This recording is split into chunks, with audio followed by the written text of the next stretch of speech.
બીજી તરફ સુરતમાં નકલી વિઝા કૌભાંડનો મામલો, આરોપી પ્રતીક શાહ 4 દિવસના રિમાન્ડ પર। જપ્ત કરાયેલા વિઝાને લઈને પૂછપરછ કરવામાં આવશે। સીડીઆર બેંક ખાતાની પણ પોલીસ તપાસ કરશે, તો પાસપોર્ટના સરકારી અધિકારીઓની પણ તપાસ થશે। આરોપીની પૂછપરછમાં અનેક ખુલાસા થઈ શકે છે।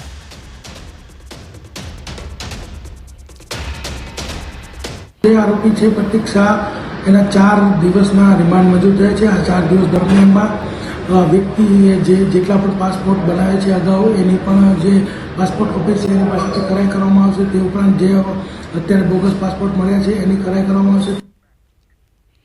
अन्य समाचार, सूरतથી प्रेम प्रकरणમાં યુવકની આત્મહત્યા। ગળે ફાંસો ખાઈને યુવકે જીવન ટૂંકાવ્યું। યુવતીના પરિવારે માર માર્યો હોવાનો આરોપ।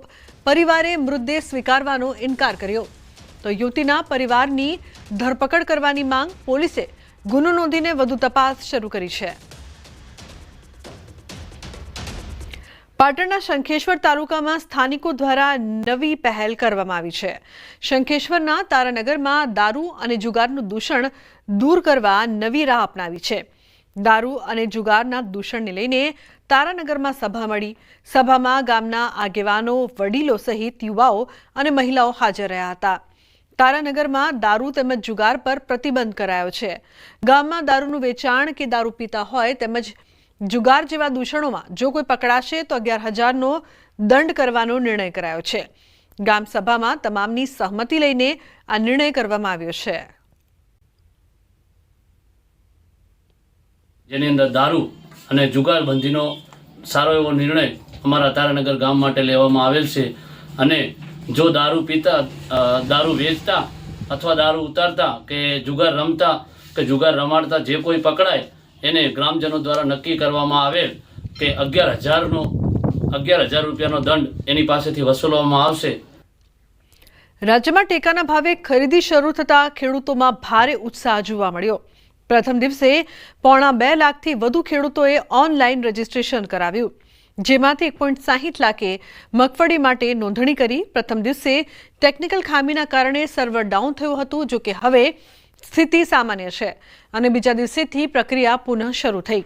કૃષિ મંત્રી રાઘવજી પટેલે અપીલ કરી કે ખેડૂતો ઉતાવળ ન કરવી, તમામનું રજીસ્ટ્રેશન યોગ્ય સમયે થઈ જશે। એક સાથે ખેડૂતોનો મોટા પ્રમાણમાં નોંધણી માટે ધસારો થતાં સર્વરો ડાઉન થઈ જતા પહેલા દિવસની કાર્યવાહીમાં મોટાભાગે વિક્ષેપ પડ્યો હતો। એ વિક્ષેપને અમારા ખાતાના અધિકારીશ્રીઓએ મોટાભાગના પ્રશ્નો દૂર કરી અને બીજા દિવસે વ્યવસ્થિત નોંધણી ચાલુ થઈ હતી। અને મને મળેલી છેલ્લી માહિતી પ્રમાણે અત્યાર સુધીમાં લગભગ 2.5 લાખ જેટલા ખેડૂતોનું રજીસ્ટ્રેશન ઓનલાઈન થઈ ગયું છે। ભરૂચની દૂધધારા ડેરીની ચૂંટણી યોજાવા જઈ રહી છે, ત્યારે ફોર્મ ચકાસણીના અંતિમ દિવસે બંને પેનલના ઉમેદવારોના ફોર્મ માન્ય રાખવામાં આવ્યા। ચૂંટણીમાં ભાજપની જ 2 પેનલ આમને સામને છે। 17 વર્ષથી દૂધધારા ડેરીનું સુકાન સંભાળતા ઘનશ્યામ પટેલની પેનલના 12 ઉમેદવારોને મેન્ડેટ અપાયું હતું, જ્યારે વાગરાના ધારાસભ્ય અરુણસિંહ રાણાની પેનલના 3 ઉમેદવારોને ભાજપે મેન્ડેટ આપ્યું હતું, તો વાગરાના ધારાસભ્ય અરુણસિંહ રાણાએ ભાજપના મેન્ડેટ વગર તેમના ઉમેદવારો ચૂંટણી લડશે તેવી જાહેરાત કરતા રાજકારણ ગરમાયું છે। ગરીબ લોકોને સમૂલમાં દૂધ ભરવા જવું પડે એ બધા જ જિલ્લાના લોકોની માગણીને માન આપીને દુઃખ થાય છે। ભાજપ સામે લડવાનું, ભાજપ સાથે નથી લડવાનું। અમારે તો સિદ્ધાંતો ભાજપના છે, એ જ પ્રમાણે અમે આગળ વધવાનું છે। વાહન ચાલકો માટે પીયુસી સર્ટિફિકેટ જરૂરી હોવા છતાં ઘણા લોકો હજુ સુધી નિયમોનું પાલન કરતા નથી। છેલ્લા 1 વર્ષમાં પીયુસી ન ધરાવતા 2,421 વાહન ચાલકો વિરુદ્ધ કેસ નોંધાયા છે અને આરટીઓ દ્વારા કુલ રૂપિયા 12.10 લાખનો દંડ વસૂલવામાં આવ્યો છે। પીયુસી ન હોય તો રૂપિયા 500 દંડ લાગે છે, જ્યારે પીયુસી બનાવવા 2 વ્હીલર માટે માત્ર રૂપિયા 30થી શરૂ થઈ રૂપિયા 100 સુધીનો ખર્ચ થાય છે। તંત્રએ લોકોને અપીલ કરી છે કે દંડ ભરવા કરતાં યોગ્ય સમયે પીયુસી કઢાવવું વધુ સસ્તું અને સુરક્ષિત છે। પીયુસી કઢાવવા માટેની ખર્ચની વાત કરીએ તો ટુ વ્હીલર માટે 30 રૂપિયા, રિક્ષા પ્રકારના જે વ્હીકલો છે એના માટે 60 રૂપિયા, એલએમબી વ્હીકલ જે પેટ્રોલ છે કે સીએનજી એમના માટે 80 રૂપિયા, જે એના સિવાયના વ્હીકલો છે જેમ કે ડીઝલ એના માટે 100 રૂપિયાનો ખર્ચ થાય છે. અને જો પીયુસી ન હોય તો એનો ફાઇન છે 500 રૂપિયા.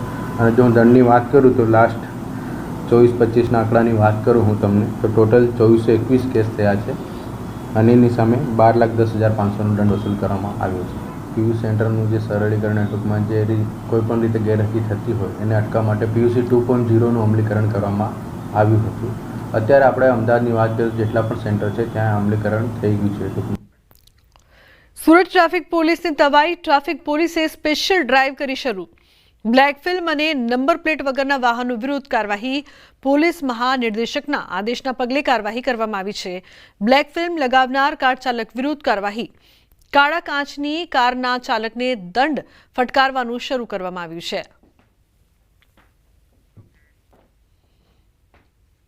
ખામીયુક્ત જે વાહનો ફરી રહ્યા છે હાલમાં કે જેમને કાળા કાચ ડાર્ક ફિલ્મ લગાવેલી છે અને નંબર પ્લેટ જે વાહનોના તૂટેલા છે એ સિવાય જે પણ ખામીયુક્ત વાહનો છે એમના વિરુદ્ધ કાયદેસરની કાર્યવાહી કરવા માટેની ડ્રાઈવ આપેલી છે.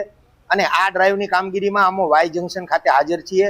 અમારી ટીમ દ્વારા જે ખામીયુક્ત વાહનો છે એમના વિરુદ્ધ કાયદેસરની કાર્યવાહી કરવામાં આવે છે. અત્યાર સુધીમાં કામગીરી ચાલુ છે તે દરમિયાન 3 વાહનો, 2 નંબર પ્લેટ વાળા અને 1 ગાડી કાળા કાચવાળી ની અમે એના વિરુદ્ધ કાયદેસર કાર્યવાહી કરેલ છે. સમાચારમાં આગળ વાત કરીશું. બધું ધોઈ નાખ્યું.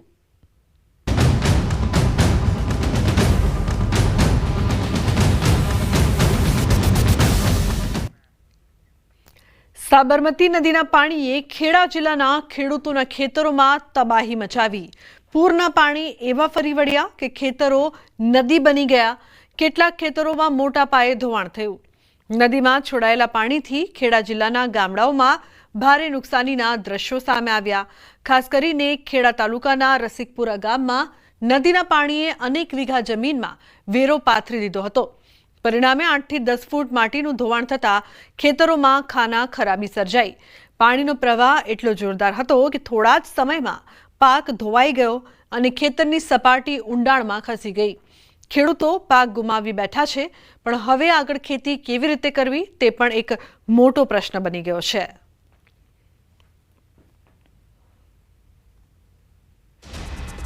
સાબરમતીની તારાજી ખેડૂતો માટે ભારે નુકસાન. ખેડૂતોએ ન્યૂઝ 18 પર રજૂ કરી તારાજીની વ્યથા. ગામનું પાણી અહીંથી નીકળતા જમીન ધોવાઈ છે. કપાસ, મગફળીનું જે પાક છે તે પણ ધોવાઈ ગયું છે. સાબરમતીનું પાણી ધારણા કરતા વધુ આવ્યું. કાંઠાના ખેતરોનું મોટું ધોવાણ થયું. હવે અમે આખા ગામનું પાણી આયરન નીકળ્યું ને એમાં વેરો પડી ગયો. ગામમાં પાણી જેટલું હતું બધું ખાલી આયરન હતું, આખા શેમાળાનું આયરન થયું સાહેબ. આની પર મારું જીવન હતું. આમાં ઘઉં કરતા હતા, આ કપાસ કર્યો હતો, કપાસ જતો રહ્યો આમાં. સાહેબ સ્થિતિની તો વાત જ ના કરો.